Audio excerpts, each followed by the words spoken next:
I have a question or two. So you have 6,000 employees, roughly? Give or take. Okay. You came on as the CEO 2 years ago? That's right. So the folks I've spoken, and luckily for me, one of the great things that my name is Drew Johnston. I'm the president of Energy Thought Summit. I guess I should mention that. At Austin Energy, I had the opportunity to work with a lot of folks across the Texas utility world. And one thing I heard about your shop that I had never heard anymore was that the leader leads by example, and that direct energy is a completely different place today than when you came in. I guess, we only have a little time. There's going to be a lot of questions from the audience. Before we get into the mind-blowing things that you got to do next, how did you do that? I mean, how do you really try to lead by example, but also be there as a work-life balance, but also be a steward to your team? Because to be a visionary usually doesn't mean you're, my grandfather always said, there's good boat builders and then there's captains. They're usually not the same person. So how do you do both of those things? As a personal goal, what are the things that you do to transform a company this large by exhibiting that? Well, thank you for the comments, first of all. Yeah. I appreciate them. And I do have a great team. I'm really excited, pleased, and proud to work with people I work with, some of whom are in the room today. I think it starts, and it's a couple of things I'd say. First of all, I think our vision is compelling. Yeah. It's exciting. It's yours. So why don't you talk about that? I mean, it's like, how do you get it to practice? I mean, Well, look, I think it's a compelling and it's exciting vision that appeals to people in an industry where maybe there hasn't been as much vision or as much excitement. So I think that's attractive. But the second thing, the sort of secret or truth about me is that I've grown up pretty much as a technophobe. you're right. I never grew up as someone that is I grew up as someone that probably, relative to my brothers at least, and people that I grew up with, that wasn't as engaged in technology as you might otherwise think. But the reason why this is powerful is because it's easy. Yes, yeah. It's easy to engage in technology. That is the thing that's changing today more than at any point that I can remember. And it's so easy to engage in all of these sorts of technologies. My father engages in technology. I get more emails and text messages from him than I do from people, my own age. Yeah. And the reason for it is because it's easy to engage in. And I think that is a pretty fundamental driver of all this. We're going to allow for questions. We have 2 microphones. They are Nathan, wave your hand over there. Great. And Jason, wave your hand over there. We'll take the next question. But before I do that, you have 6,000 employees, and that's a lot of back-end work. As people sort of figure out what question they want to ask next, what was that process like? You're having to separate these numbers. I mean, you're talking to utility people and industry folks that understand sort of, we work in silos without windows sometimes, so we need to break those down. That's temporary discomfort no matter what. What was the thing that was able to keep folks going through the hard times as you guys were figuring out that next step of what you guys are doing? Procedurally, organization, system-wise. Well, I think, it starts with a common vision. It starts with genuinely and truly believing it. Yeah. And communicating it over and over and over again. And allowing the visions, but allowing it to be developed by those people. Yeah. So we have a lot of people in the room who are in the trailer, the mobile exhibit today, and we'll be there later on today, for whom they're developing these partnerships and these technologies. I'm not the one that's developing them. And it's their vision, it's their sweat. So you're giving them a sense of agency. You're giving them actually remote decision making to do things like the innovation and inspiration. That's true, but I think just a point about leadership. This applies to any company. Yeah. I believe that the companies that will succeed beyond their peers are ones where their employees are truly empowered. Where decision-making isn't top-down, but decision-making is something that occurs from the bottom up. No one's often told what to do. Yeah, just so you get to feel that incent to do something good. Wonderful. So we have loads of questions. Yes, please. Hi, Tom Wortman, Concurrent Design. First of all, Mr. Khan, thank you. Great presentation, great vision. I love the electric bill that you presented. That $18.42 for my refrigerator running in my garage without much in it. Great insight. Good stuff. Everything you said, I agree with it, understand, perfect, beautiful, makes sense, except for one thing. If you're running a business and you've got shareholders to talk to, and you're reducing your revenue by 18% every something or other time cycle, how do you make a business successful over time? When your job, as you've discussed here, is to help people reduce the product that you sell. And you did answer that in a couple different ways, but none of them actually made any sense to me. So maybe a third try through might work. So the profitability of cannibalizing your business model by getting people to use less and less and less. Yeah. It's a question I get asked all the time, and I think there's a set of economics about a business in a competitive market. Our business and the vast majority of others, which is around the cost of attracting customers to your business and the cost of retaining customers. When you have a value proposition that is meaningfully more attractive than your competition, the costs of attracting and the costs of retaining those customers are materially lower. And you're able to attract more customers to your business than you may previously have been able to. And when you run those economics, they are compelling. People should be in business where you're providing a proposition that is compelling. And I believe in the energy business, the piece of the proposition that is more compelling than anything else today is helping people to lower their consumption. As a result, we'll attract more customers, and the cost of attracting and retaining customers will more than offset the revenue reduction. And I think the economics are actually quite attractive. Great. Do we have a next question? Yeah. Yes, thank you. So, Badar, thank you for reading my note. Was it really you?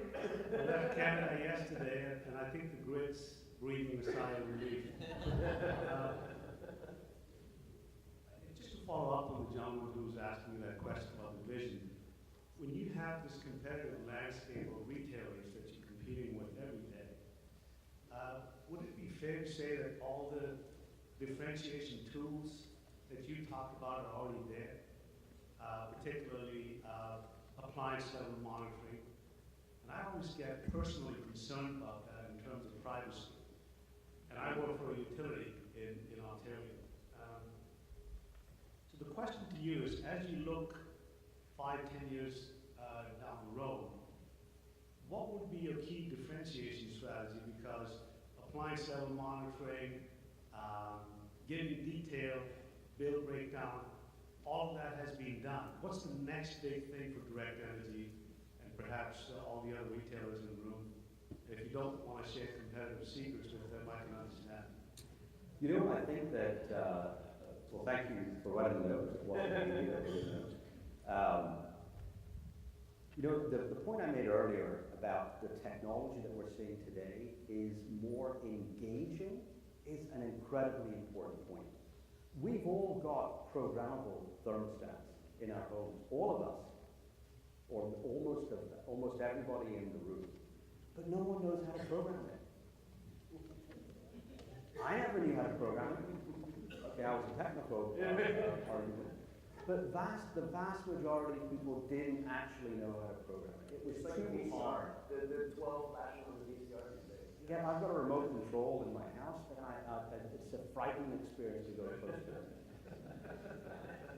And yet, companies are introducing technologies that provide the same functionality, but in an engaging experience, in an engaging way. And that, I think, is a pretty significant reason for the change in engagement that we're seeing with technology and with all of these things. When we talk about appliance level monitoring for homes and businesses, is it meaningful? When I ask people, do you understand your energy consumption? People say, no, I don't know what a kilowatt hour is, and that's just where things are. but they understand dollars and cents. And so you've got to be able to provide this knowledge in an engaging way. So it's about not just what the conversation is, but how we're having the conversation, and in a way that's meaningful for people. And I think those 2 points are what's driving some of the technological revolution that's taking place. And it's allowing people like me and others to engage in ways that we may not have done before. And I agree with you that privacy is an incredibly important point. Companies like mine and others in this connected homes or Internet of Things world have to take privacy seriously, and we do. We take privacy incredibly seriously. Data belongs to our customers. It doesn't belong to anybody else. And companies have to put in safeguards, which they have to be constantly and continually improving and fortifying to ensure that privacy is never compromised. Privacy of our customers' data is never compromised. Do you think that there's an issue that sort of unintended consequence of data monopolies that hoards data almost through a disservice to the public health, safety, and welfare? Or, at some point where it's holed up and under no condition. I know that if we could cross-reference TCAD data at Austin Energy with the number of people that have done energy efficiency programs and TCAD, Texas Central Appraisal District data with your energy efficiency programs and their energy bills, we'd be able to tell a lot about their experience. Well, not nor should we. There are reasons for that. But just thinking about the opportunity multiplier from data when shared, I guess that's my question. Data monopolies is that a challenge or is that an opportunity if you guys warehouse that, own it, keep it safe?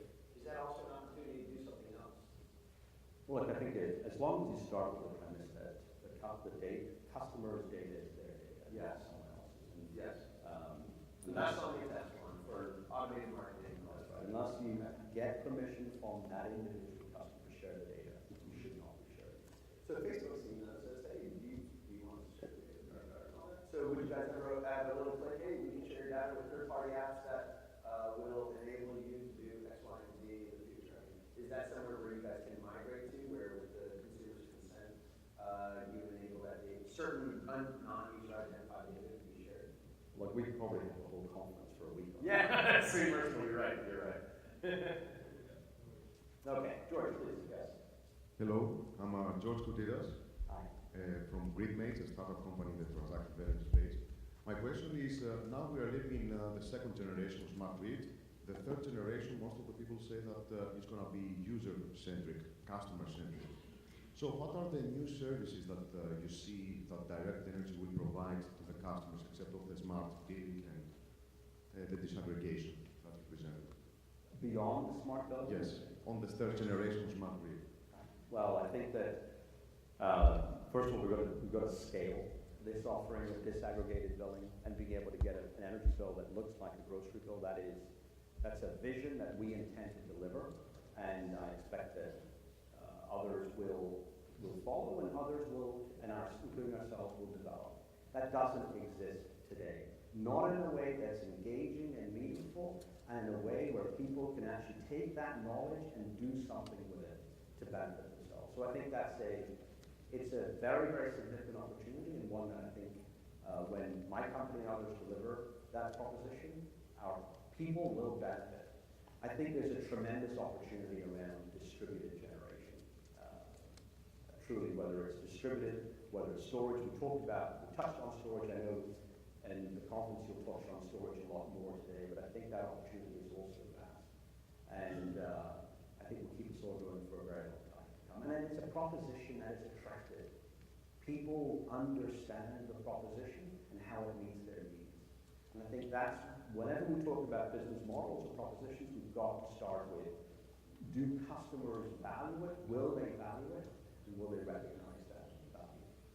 Does Direct Energy give its customers the ability to select higher degrees of renewable energy generation? And if that's the case, what trends are you discerning from that? We have, over the course of the last decade, we have offered various levels of green, renewable generation, and I think that in today's relatively low energy price environment, the demand is not as high as it might have been, back in the year 2000. I think that's a pretty clear trend. I think where people are responding to energy efficiency or renewable messages is really around energy reduction. I think that is a proposition that people understand, and they see how that actually helps the environment. So that is a messaging that actually is genuinely, there's a high level of receptivity. One last question, yes. Hi, this is Bill Meehan with Esri. What are you doing to move the retail market to places in the United States that do not have retailers? Good question. We introduced, and some of you or many of you will know that we've introduced competition in Texas and a number of other states around the United States. And the basis for that restructuring was differing levels of service, helping customers to choose rate plans that might be different from what they were getting from a regulated distribution utility, but also innovation. And I think that the innovation that I've talked about today and other companies are putting in place, I believe that is the most material value creation for customers that is happening today. And I think we need to deliver that in the markets that we have today before we start thinking about other markets. And that is my goal, delivering on the promises that we made when we restructured these markets, particularly around competition, bringing about innovation. I strongly recommend that everyone check out the great innovation inspiration for demo lab that you guys had outside today, outside yesterday. It is an experience, truly, and we thank you so much for bringing it to our front door, Energy Thought Summit 2015. Badar, thank you so much for your time.